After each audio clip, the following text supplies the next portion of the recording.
Սահմանազատման գործընթացից ինչ նորություն կա, տպավորություն է, որ գործընթացը կանգ է առել, ինչպես որ կար մտավախություն, որ հերթը չի հասնի օկուպացված տարածքներին։ Գիտեք, մենք դրա հետ կապված շարունակության տրամաբանության հետ կապված նույնպես մեր առաջարկությունը գրավոր կերպով փոխանցել ենք Ադրբեջանին եւ սպասում ենք նրանց։ Բայց քանի որ չեն արձագանքում պարոն Փաշինյան ոչ ապաշրջափակման առաջարկներին, ոչ սահմանազատման առաջարկներին, տպավորություն է, որ փակուղային իրավիճակ է։ Ես չեմ կարծում, թե փակուղային իրավիճակ է եւ մենք հետեւական շարունակելու ենք սահմանազատումը շարունակելու ուղղությամբ։ Հայ-թուրքական հարաբերություններն ինչ փուլում են գտնվում, քանի որ Անտալիայում նաև արտգործնախարարների մակարդակով հանդիպումը եղավ, երբ է բացվելու հայ-թուրքական սահմանը երրորդ երկրի ազգային ունեցում։ Դե ինչպես տեսնում եք, նախկինում ասվածին նոր բան ավելացնելու տեղեկատվություն չկա։ Սահմանազատման հետ կապված ինչ առաջարկներ են փոխանցում։ Առաջարկները գիտեք հետևյալի մասին են, թե ինչ տրամաբանության եւ որ հատվածում շարունակել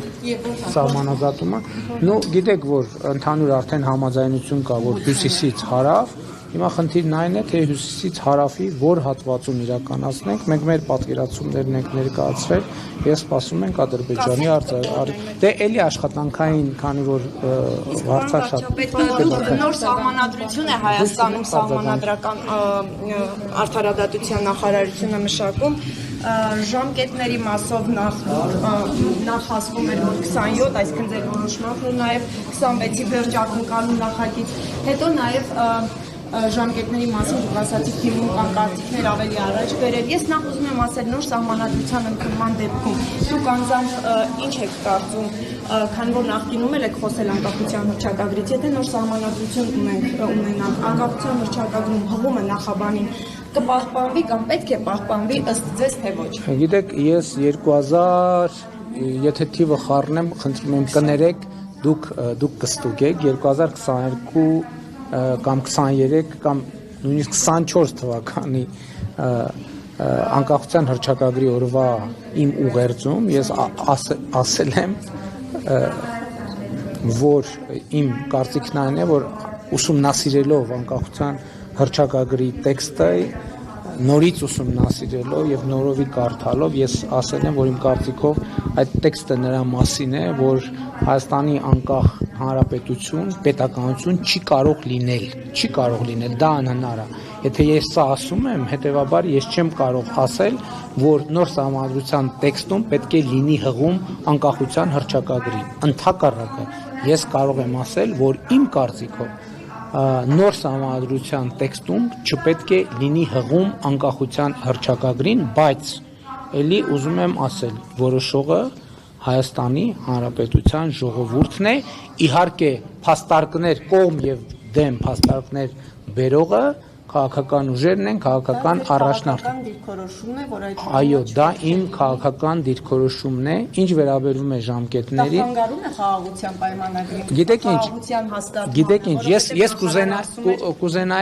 կուզենայի երկու խնդիր, մենք տարբերակեինք իրենք։ Ադրբեջանի ընկալումը խաղաղության գործընթացի եւ մեր սահմանադրության տեքստի հետ կապված։ Ես երեք դրան անդրադարձել եմ։ Սահմանադրական նոր սահմանադրություն ընդունելու հարցը մեզ համար օրակարգում է եղել հեղափոխությունից անմիջապես հետո եւ մենք դեռևս 2020 թվականի փետրվարին ես ինքս հարցազրույցում անդրադարձել եմ այդ խնդրին, որ կա նման խնդիր։ Եվ ես նաև տալիս ասում եք, որ այն կոնֆլիկտացին է, դրա համար եմ հարցնում ձեզ նաև։ Դուք համարում եք, որ խաղաղության հաստատմանը դրա պահպանումը կխանգարի, դրա Ես համարում եմ, որ այդ հարցերը պետք է իրարից տարբերել։ Ոչ, ես իրական Հայաստանի գաղափարախոսությունը, որ ես հիմա ներկայացնում եմ տարբեր մարզերում, տարբեր հանդիպումներին, ես այդ հարցին հատուկ անդրադարձ եմ անում եւ հատուկ ընդգծում եմ, թե ինչն է պատճառը, որ ես կարծում եմ, որ Հայաստանի Հանրապետությունում նոր սահմանադրություն պետք է ընդունվի։ Եվ կարճ ասեմ հիմա, հետագայում ես համոզված եմ առիթ կլինի այդ բանախոսությունը, որը ներկայացնում եմ, բոլորը տեսագրվում են, այսինքն ամեն ինչ պահպանված է, ամեն նախադասությունը կարելի է հետո վերստուգել։ Հիմնական խնդիրը, որ ես տեսնում եմ, հետևյալն է, որ Հայաստանի Հանրապետության իրավակարգի եւ Հայաստանի Հանրապետության քաղաքացիների միջև օրգանական կապի խզում ունենք մենք։ Եվ ես դա տեսնում եմ ամեն օր, եւ ես դա տեսնում եմ իմ ամենօրյա աշխատանքում, եւ ես դա տեսնում եմ մեր ընկալումներում։ Եվ ես շատ մտածել եմ այդ մասին, թե ինչն է դրա պատճառը։ Իսկ իմ կարծիքով պատճառն այն է, որ իրավակարգը, որը բխում է սահմանադրությունից, կտրված է ժողովրդից մի պարզ պատճառով։ Սահմանադրական բոլոր հանրաքվենները հանրային համոզվածության համաձայն ժողովրդի անհրաժեշտ թվով ձայներ չեն ստացել։ Այլ կերպ ասած, հանրաքվեների արդյունքները մանիպուլացվել են կամ կեղծվել են, ես ինքս էլ որպես լրագրող լուսաբանել եմ բոլոր այդ հանրաքվեները, եւ դուք կարող եք ժամանակի մամուլն էլ ուսումնասիրել։